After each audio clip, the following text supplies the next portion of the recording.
Amis de la mesure, bonsoir.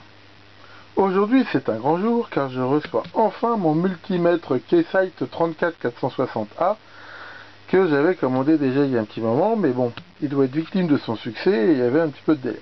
Enfin bon, tout vient à point à qui sait attendre et nous allons découvrir ensemble ce qu'il y a dans cette boîte. Donc avant c'est un modèle qui s'appelait sous la marque Agilent, mais Agilent a changé de nom pour des raisons que j'ignore, et maintenant ça s'appelle Keysight. Et donc ce carton est tout à fait à jour, hein, il contient bien le logo Keysight. Donc ça a l'air assez costaud, c'est renforcé par du scotch blindé là. Donc on va l'ouvrir pour voir un petit peu ce qu'il y a. Donc voilà, une fois qu'on a coupé ce scotch, hein, qui est assez dur à couper, enfin bon, ça prouve que c'est solide, et on tombe ici sur ce carton, donc marqué Keysight Technologies Accessory Inside. Donc grâce à cette petite languette là, on peut facilement le sortir. Donc on va regarder vite fait ce qu'il y a là-dedans de beau. Donc nous avons un power cord, un câble secteur standard. Nous avons une notice et entouré dans du papier à bulles différents documents que je regarderai plus tard. Donc voilà, c'est tout ce qu'il y a dans cette boîte là. On va pouvoir la poser là. Et maintenant, donc je vais sortir l'appareil. Donc on voit qu'il tient ici grâce à ces deux blocs de mousse et qu'a priori il y a un certificat de calibration dessus.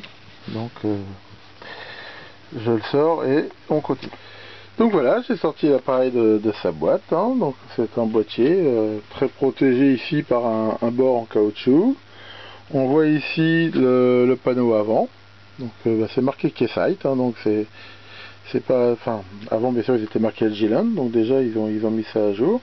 Alors c'est un modèle 34460, hein, qui est une version un petit peu dégradée du 34461, dans le sens où il n'y a pas le calibre ici 10 ampères et ici il y a un cache, c'est-à-dire que le bouton qui normalement permet de sélectionner les entrées devant ou derrière ne sont pas présents.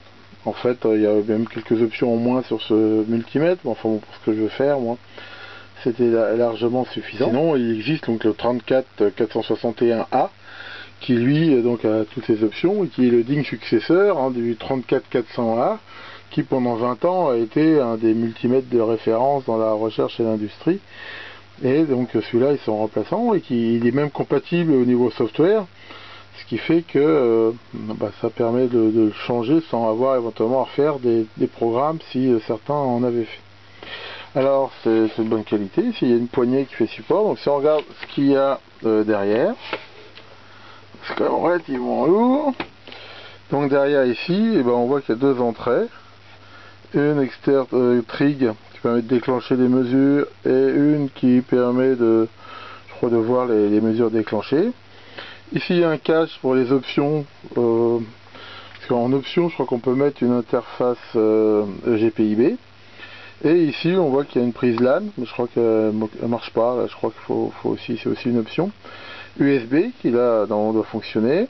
Ici un truc anti-vol. Et ici donc la prise secteur. Alors bien sûr il va falloir déjà que je vérifie qu'il est bien configuré avec la tension de secteur que j'ai ici. C'est pour ça que par sécurité ils ont mis ici ce scotch. Ok, donc je regarde ça. Donc voilà, j'ai enlevé ici l'autocollant. Donc d'après le manuel il y a 4 tensions possibles, mais là il est mis sur 240, qui est la tension la plus haute, ce qui n'est pas idiot parce que si jamais il y a des erreurs, c'est comme ça qu'on risque au moins de cramer quelque chose, et ça tombe bien parce que c'est la tension que j'ai ici, donc je vais le laisser comme ça, c'est pas de problème. Donc voilà, on va le brancher et puis le mettre en route pour donc voilà, j'ai branché le cordon secteur qui est d'ailleurs de bonne facture, il est assez souple, il a un touche agréable. Donc ici on voit ici le petit voyant jaune qui montre que l'appareil est sous tension, mais il est en veille, en fait il n'est pas allumé. Donc ça c'est un petit peu comme tous les appareils, hein, les rigoles sont comme ça aussi, c'est-à-dire qu'ils sont toujours en veille. Alors, moi j'aime pas trop ça, mais de toute façon je les mettrai sur une prise avec un interrupteur pour qu'ils soient pas toujours sous tension. Donc ils ont été foutre un autocollant de pub là-dessus, alors ça je déteste ça personnellement, donc c'est le premier truc que je vais dégager. Mais enfin bon, après tout, c'est pas très gênant. Donc ici on voit le panneau avant, avec ici 6 touches contextuelles qui vont dépendre des menus. Ici donc les entrées pour les mesures à 2 ou 4 points. Ici pour la mesure de courant jusqu'à 3 ampères.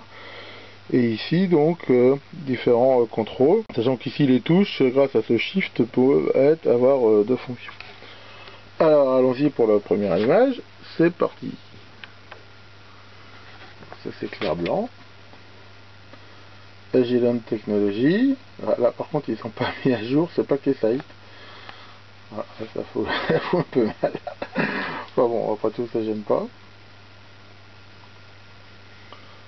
Donc là bah, ça démarre. Alors, pour info, hein, c'est Windows CE qui fait tourner tout ce truc là. Je vous conseille de voir l'excellente revue de matériel qu'a fait Dave John sur son blog EVblog, où ça dure plus d'1 heure, où il l'a un petit peu hacké, démonté et regardé un peu comment c'était dedans.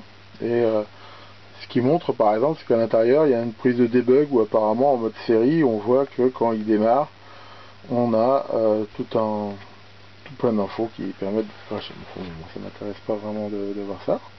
Donc ici il démarre, donc il est en millivolts DC. Donc j'ai vu dans la doc qu'on pouvait choisir quand on le met en route s'il reste sur sa dernière configuration, la configuration qu'on veut. Enfin il y a pas mal de possibilités. Donc là bah, déjà j'aime bien, hein, l'affichage là est très très agréable. Et la raison pour laquelle en partie j'ai acheté celui-là justement, c'est ce gros affichage là, que je trouve très lisible et qui me paraissait mieux que celui du Rigol qui me plaisait un petit peu moins. Et puis bon, enfin Agilent, Keysight c'est quand même des marques reconnues, c'est quasiment je dirais pas la Rolls des multimètres, mais enfin je veux dire dans sa catégorie c'est sans doute un très bon appareil. Donc avec ça, bah, j'aurai enfin dans mon labo un voltmètre digne de ce nom et calibré, ce qui va à mon avis me permettre de voir que les autres ne le sont pas forcément aussi bien.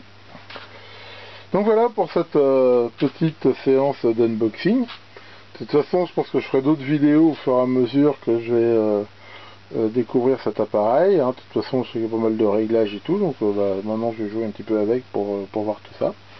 Enfin bon voilà, je voulais vous faire partager avec moi ce premier contact et pour l'instant bah, je suis très très content. Je l'ai acheté pour info chez Top Oscilloscope, hein, là où j'ai acheté mes oscilloscopes Rigol, où j'ai eu un bon contact et j'ai pas de problème avec eux, ça marche très bien. Donc voilà, merci et à bientôt pour d'autres vidéos.